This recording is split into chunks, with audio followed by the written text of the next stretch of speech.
Hi everyone, welcome back to my channel. मैं हूं सोनिया गंभीर और आज हम फिर से एक वीडियो एक्यूप्रेशर पे लेकर आए हैं। जैसे कि सबको इस वीडियो से काफ़ी राहत मिली है और आज हम इस वीडियो में बात करेंगे एक्यूप्रेशर फ्रोज़न शोल्डर के लिए। ये बहुत ही ज़्यादा समस्या आज के टाइम में हो गई है क्योंकि काफ़ी देर तक हम लोग बैठने का काम करते हैं और बैठ के काम करने की वजह से, सिर झुका के काम करने की वजह से हमें सर्वाइकल पेन हो जाता है, जिसके चलते हमें शोल्डर पेन हो जाता है। ये इसका एक मेन कारण है।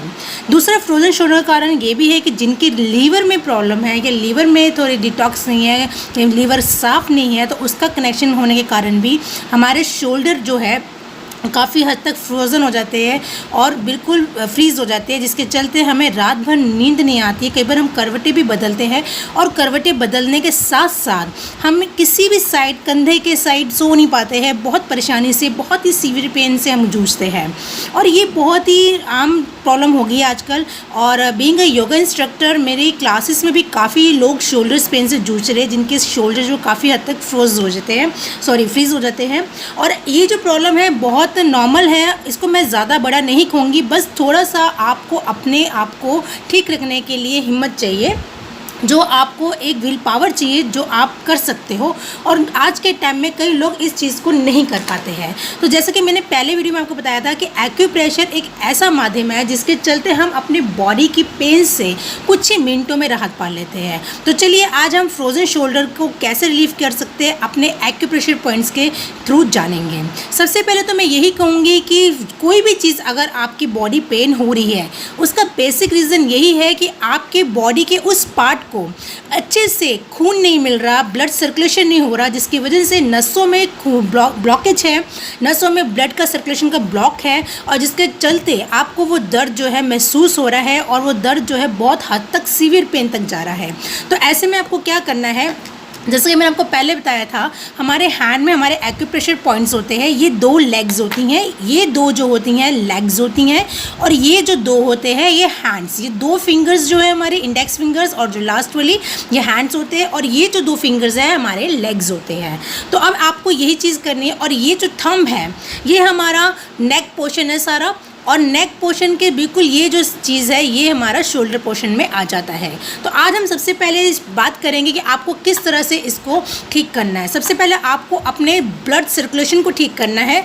उसके लिए आप या तो पेन ले लीजिए, अगर आप प्रेफर करेंगे तो मैं प्लेन पेन नहीं बिल्कुल कहूँगी, मेरे पास ये प्लेन पेन है। आपको प्लेन पेन नहीं लेना है, प्लेन पेन को आप अवॉइड कर दीजिए। अगर नहीं भी है तो कोई बात नहीं, कोई दिक्कत नहीं, आप ले सकते हैं।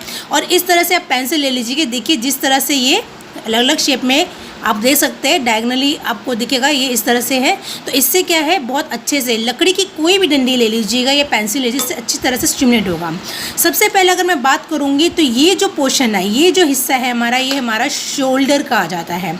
ये हमारा शोल्डर का पोर्शन आ जाता है। कभी आपको पेन होगी तो आप नोट कीजिएगा कि आपको इस जगह पे दबाव करने पर काफ़ी हद तक भारीपन महसूस होगा। ऐसा लगेगा यहाँ पे खून जो है, नस जो है वो खून का दौरा नहीं चल रहा है, यहाँ पे बहुत सी ब्लॉकेज है, यहाँ पे आपको भारीपन लगेगा, दबाने पे एकदम टाइट सा लगेगा और पेन होगा। तो ये आपका शोल्डर पेन से रिलेटेड है। इसके बारे में हम बाद में बात करेंगे। सबसे पहले आपको खून का दौरा चलाना है तो सबसे पहले पेंसिल को आपने इस तरीके से रखना है और अपने ये सारी फिंगर्स को पूरे अच्छे से इसको इस तरीके से घुमाना है। 1 मिनट। ये देखिए इस तरह से हम इसको, आप देख सकते हैं, इस तरह से हम इसको पेंसिल से हल्का सा दबाव देते हुए सारी तरफ से इसको ब्लड सर्कुलेशन का इस तरह से हम इसको प्रेशर देते हुए अच्छे से ब्लड सर्कुलेशन करेंगे। जहाँ जहाँ आपको पेन्स हो रही हैं, बहुत सीवियर पेन होगी और आपसे बर्दाश्त भी नहीं होगी, आपको पता लग जाएगा। और इस तरीके से हमने अच्छे से इसको स्टिमुलेट करना है ब्लड सर्कुलेशन को। ये देखिए इस तरीके से, ये देखिए बहुत इजी है। ये कर देना है आपको 5 मिनट तक और आप 5 मिनट तक करते करते ये ऑब्ज़र्व करेंगे कि जो आपका शोल्डर है वो कुछ हद तक हल्का हो गया है, बहुत ही हल्का हो गया है। जो पेन है काफ़ी हद तक रिलीफ हो गई है। 5 मिनट आपको ये स्टेप करना है। ये तो हमारा पहला स्टेप है। आपको इस तरीके से उल्टी साइड पे भी पेंसिल को घुमाना है। ये देखिए हल्का सा दबाव देते हुए इस तरीके से आपको अच्छे से इसको स्टिमुलेट करना है। और ये पहला स्टेप करने के बाद उसके बाद आपको अपना हाथ इस तरीके से खोलना है। ये देखिए, इस तरह से हाथ खोलने के बाद ये जो पॉइंट आएगा हमारा सेकंड, मैं आपको मार्क करके दिखाती हूँ, अंगूठा और इंडेक्स फिंगर का बीच का पॉइंट, यानी ये वाला, इस पॉइंट पे हमने प्रेशर देना है। ये जो पॉइंट होता है हमारा, ये हमारा पॉइंट होता है सेंटर नर्वस सिस्टम का पॉइंट होता है, इसे पॉइंट देना है। आपको करना क्या है, इसके बैक साइड पे आपको फिंगर्स रखनी है इस तरीके से, और इधर अंगूठा रखना है और इस पे अच्छी तरह से इस तरीके से प्रेशर देना है, ये दबाव देना है इस तरीके से। ये देखिए, ये दबाव देना बेहद ज़रूरी है। जिनको भी शोल्डर्स पेन होंगी उनको काफ़ी हद तक सीवियर पेन होगा और वो पेन बर्दाश्त भी नहीं कर पाएंगे, लेकिन कुछ देर तक ये दर्द आपको बर्दाश्त करनी होगी। इस तरीके से आपको पॉइंट्स को लगातार दबाते रहना है 5 मिनट्स तक, इसे भी अच्छे से दबाना है, ये बहुत ज़रूरी है। और ये करने के बाद आपको, ये सेकंड पॉइंट करने के बाद आपको थर्ड स्टेप पे आना है। थर्ड स्टेप पे आपको कैसे आना है, आपको ये दिख रहा है आपको अंगूठा, अंगूठे से लेके आपका ये पोर्शन जो है, यहाँ से लेके यहाँ तक जो आपके पीछे का कलर है और बैक का कलर है, जब यहाँ पे ये मेल खा रहा है, आपको इस हड्डी के ऊपर स्टिमुलेट करना है, अपने पॉइंट करना है। इस तरीके से आप इसको पेंसिल को लगातार चलाएंगे और स्टिमुलेट करेंगे इस तरीके से। इससे भी आपके जो ब्लॉकेज है नसों की, वो बहुत जल्दी खुल जाएगी। इसको भी आपने लगातार 5 मिनट तक करना है। ये करने के बाद हमारा जो लास्ट स्टेप है, जो हमारी लास्ट फिंगर के बीच की फिंगर है, ये वाली, इस फिंगर के ऊपर हमने यहाँ पे फिंगर, लास्ट फिंगर के जो सामने वाली पोर्शन है, इस पे हमने इस तरह से इसको प्रेशर देना है। कैसे देंगे, इस तरीके से। ये देखिए, इसको भी हमने इस तरीके से स्टिमुलेट करना है। ये देखिए, मेरा हाथ अभी यहाँ पे चल नहीं रहा है क्योंकि मैं थोड़ा ऑपोजिट में कर रही हूँ। ये देखिए, इस तरह से इसको स्टिमुलेट करना है। इसको भी 5 मिनट तक हम अच्छे से स्टिमुलेट करेंगे। और ये जो सारा पॉइंट्स है, तो ये जो बेसिक 4 से 5 पॉइंट्स हैं, ये मैंने आपको बता दिए हैं। ये पॉइंट आपको स्टिमुलेट करना है। उसके बाद आप देखेंगे आपका जो शोल्डर है काफ़ी हद तक रिलीफ हो गया है। अब हम बात करेंगे एक्यूप्रेशर की, मेथी दाना से कैसे आप अपने आप को रिलीफ पहुँचा सकते हैं। जैसे कि मैंने बताया था कि ये पोर्शन आपका शोल्डर का है। सबसे पहले आपको इसको अच्छे से स्टिमुलेट करना है, इस तरीके से अच्छे से आप इसे घुमाएंगे।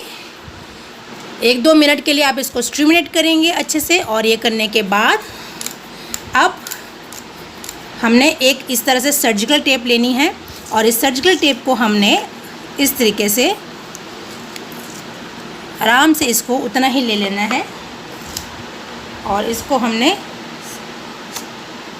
साइड पे लगनी है इस तरीके से। और मेथी सीड को हमने एक ही लाइन में इस तरह से बिछा देना है। ये देखिए फ्रेंड्स, एक्यूप्रेशर जो है एक आयुर्वेदिक टेक्निक है जो कि लोग इस चीज़ को नहीं समझते हैं और लोगों ने इसको बहुत ही चीज़ बता रखा है कि शायद ये चाइनीज़ लोगों ने शुरू किया था, बट ऐसा नहीं है। आयुर्वेदिक जो है ये बहुत अपने आप में महत्वपूर्ण है और इसके थ्रू आप अपने आप को ठीक कर सकते हैं। तो अब इस तरह से टेप लेके हमने इसके ऊपर इस तरीके से लगा देना है और आप देखेंगे कि जो मेथी के दाने हैं वो इस तरह से आपके जो मेथी के दाने हैं वो इस तरीके से आपके टेप पे आके पेस्ट हो जाएंगे। अब आपको करना क्या है, मैं इसे हटा देती हूँ। अब जो आपका ये पॉइंट है, आपको इस पॉइंट के ऊपर मेथी सीड्स लगाना है और इस तरीके से आपको घुमाते हुए अच्छे तरीके से इसको इस पॉइंट पे प्रेशर देना है, लाइक दिस। और इसको भी आपने 1 से 2 मिनट के लिए प्रेशर देना है बहुत अच्छे तरीके से। जहाँ पे आपकी फिंगर और हथेली जॉइंट हो रही है, आपको इस पॉइंट पे आके मेथी दाना लगाना है और इसको आपको पूरी रात लगाना है और हल्का हल्का प्रेशर देना है। अब ज़रूरी बात मैं कहना चाहूँगी कि अगर आपको जब भी ये काम करना है, एक चीज़ का ध्यान रखना है कि जब आप टेप बांधें तो आपको टेप इतनी ज़ोर से नहीं बांधनी कि आपकी आगे की जो फिंगर है वो ब्लॉक हो जाए, उस पर खून का दौरा ब्लॉक हो जाए। नहीं, आपको इतना प्रेशर बांधना है कि जितना आप सहन कर सके।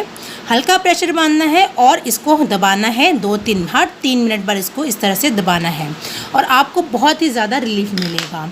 तो ये थी एक्यूप्रेशर से जुड़ी कुछ बातें। उम्मीद करती हूँ कि आप इस वीडियो को पसंद करेंगे, लाइक करेंगे, शेयर करेंगे और सब्सक्राइब करना मत भूलिएगा इस चैनल को, ताकि आपको आने वाली सभी वीडियो की नोटिफिकेशंस मिलती रहे।